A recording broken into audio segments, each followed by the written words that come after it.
पथक आणि निर्मिती संघ यांच्याशी असलेल्या या कार्यक्रमात उपस्थित पद्मश्री परशुराम मिरजी, आमचे परमानंद गहाणेजी, नरेश गडेकरजी, अमर कुलकर्णीजी, संदीप शिंदेजी, उपस्थित सर्व बंधूभगिनी, तुमच्या सगळ्यांची निवेदनं मी घेणार आहे आणि त्यावर तुमच्या सगळ्यांचा एकत्रित निवेदनाचा आढावा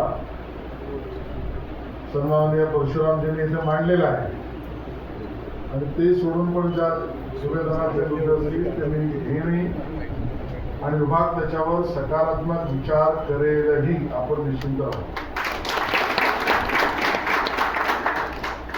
एका मागोमाग एक सकाळपासून कार्यक्रम चालू आहे आणि परशुरामजी म्हणाले, खरं आहे की काल तुम्हाला उशिरा याचा निरोप आला. याचं कारण मी आज नागपूरमध्ये सांस्कृतिक कार्य विभागाच्या घातलेल्या एका प्रकल्पासाठी आलो होतो आणि मग मी असा विचार केला की झाडीपट्टीच्या माझ्या सहकाऱ्यांना भेटावं आणि कालच हा निर्णय केला आणि काल निरोप दिल्यामुळे कदाचित काही लोकांना तुम्हाला येण्या जाण्यामध्ये धावपळ झाली असेल, अडचण आली असेल, तर त्याबद्दल सुद्धा मी दिलगिरी व्यक्त करतो. पण तरी आपण एवढा संख्येने आला त्याबद्दल धन्यवाद. आपल्या सर्व मागण्या या स्तुत्य योग्यही आहे. मला या ठिकाणी असा खूप आनंद आहे की महाराष्ट्र समृद्ध आहे,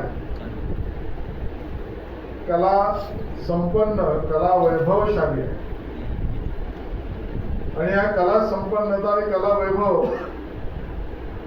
हे टिकवण्यामध्ये महत्वाचे वाटेकरी हे लोककलावंत आहे. लोककला आणि लोककलावंत यांनी महाराष्ट्राची समृद्धी अधोरेखित केली, वाढवली, त्याला मदत केली. आणि माझ्यासारख्याचं तर मत आहे की मनुष्याच्या जीवनामध्ये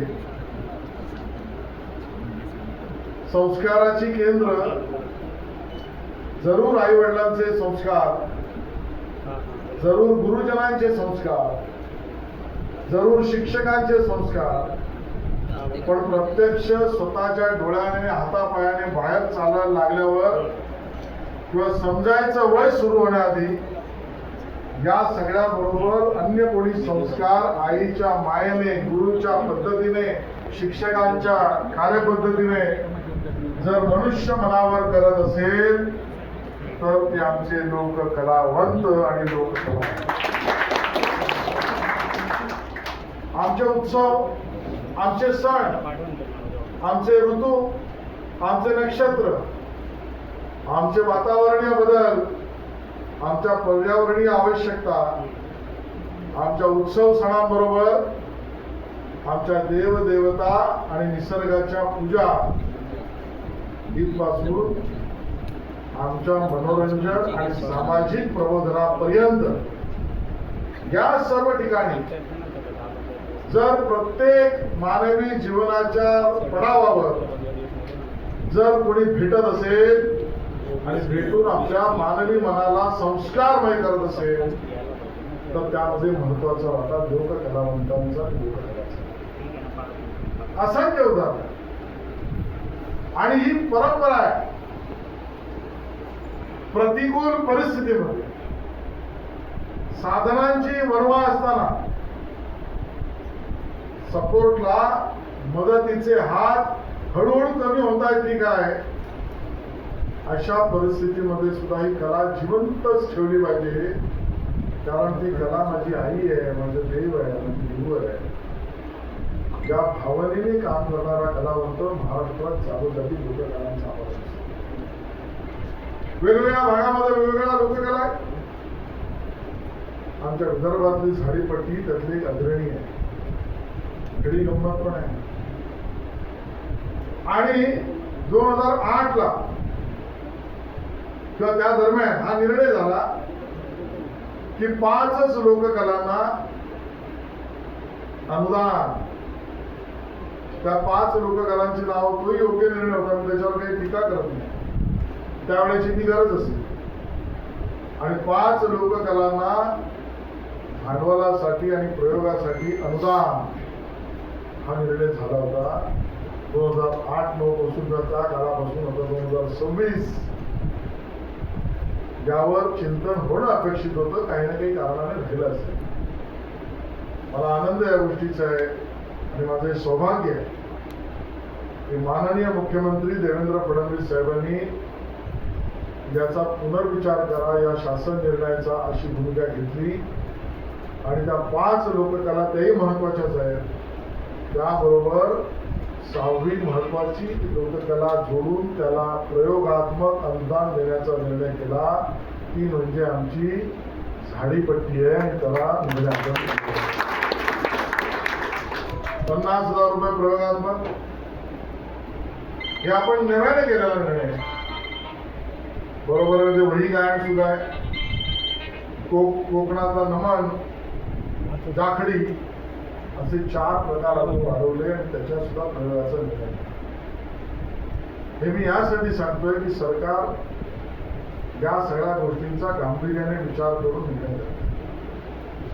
लोककलावंतांचे महोत्सव, लोककलांचे महोत्सव हा सुद्धा आता प्रत्येक विभागात राज्यात सरकारच्या वतीने एक दिवस नाही तर काही दिवसांचे लोककला महोत्सव प्रत्येक विभागात करण्याचं काम, आपल्या लोककला पोहोचवण्या, त्याचा प्रचार करणं, त्याचं जतन करणं, कलाकारांना काम मिळणं, निर्मात्यांना मदत होणं, यासाठी सरकारी निधीत करण्याचा निर्णय सुद्धा आम्ही घेतला आणि झाडीपट्टी आता पूर्ण राज्यातील विभागांमध्ये होणार हे सुद्धा निर्णय.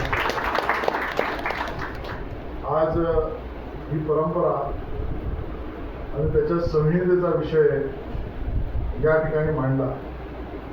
मला कळत नाही संहिता ऑनलाईनच का घेऊन ये आणि संहिता ऑनलाईनच त्याच्यावरचा निर्णय करणे आता तंत्रज्ञानाला अतिशय सोपं का. सुदैवाने मी IT मिनिस्टर, आपण म्हणाला संहितेसाठी ते केंद्र किंवा कार्यालय सुरू करायला अडचण नाही, पण ही ऑनलाईनच सबमिट करून ऑनलाईनच संहितेचं काम पूर्ण करता येऊ शकतं, जेणेकरून बिन पैशाचं आणि कुठे धावपळ न करता, खर्च न करता आपल्या कलाकारांना आणि नाट्य निर्मात्यांना याचा उपयोग करता येईल हा निर्णय सुद्धा करणं, याची भूमिका मी आता मुंबईला गेल्यावर त्याच्यावर सुद्धा निर्णय टाकला. मला अतिशय नम्रपणे सांगायचं आहे की कलाकारांना निवृत्ती मानधन योजना ही देशात केवळ एकमेव राज्य करता येते महाराष्ट्र, आणि म्हणून महाराष्ट्राची ही कला परंपरा ही मोठी आहे. यात असंख्य आणि योग्य अशा कलाकारांचा, कलावंतांचा आणि कला प्रकाराचा सहभाग आहे. आणि त्यामुळे सर्वच कला प्रकार महत्वाचे असताना सुद्धा पूर्ण देशात 35,000च्या वर कलाकारांना निवृत्ती मानधन देणारं महाराष्ट्र सरकार आहे. व्याप्ती वाढवली पाहिजे, पण किती वाढवायची, कशी वाढवायची, आर्थिक तरतूद काय, याचाही आपल्या सगळ्यांचा विचार आपण करू. पण याचं सुद्धा समाधान व्यक्त करू की आज ही थोडा का होईना मदतीचा हात त्या ठिकाणी केला जातो आहे.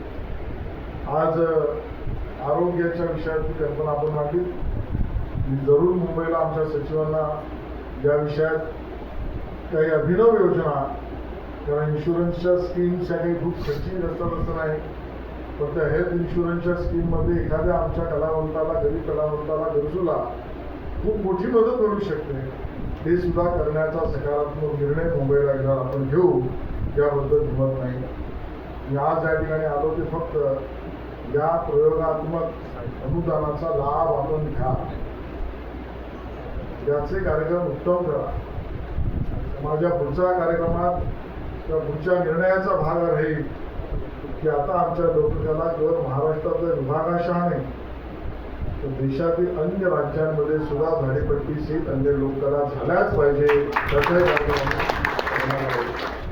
उद्देश एवढाच ही आमची प्रथा, परंपरा, संस्कृती तुम्ही टिकवून ठेवली आणि जो टिकवून ठेवणारा माझा संस्कृती रक्षक आहे, त्या संस्कृती रक्षकाच्या बरोबर सरकार सढळ हस्ते तन मन धन या तिन्ही पद्धतीने उभा राहील.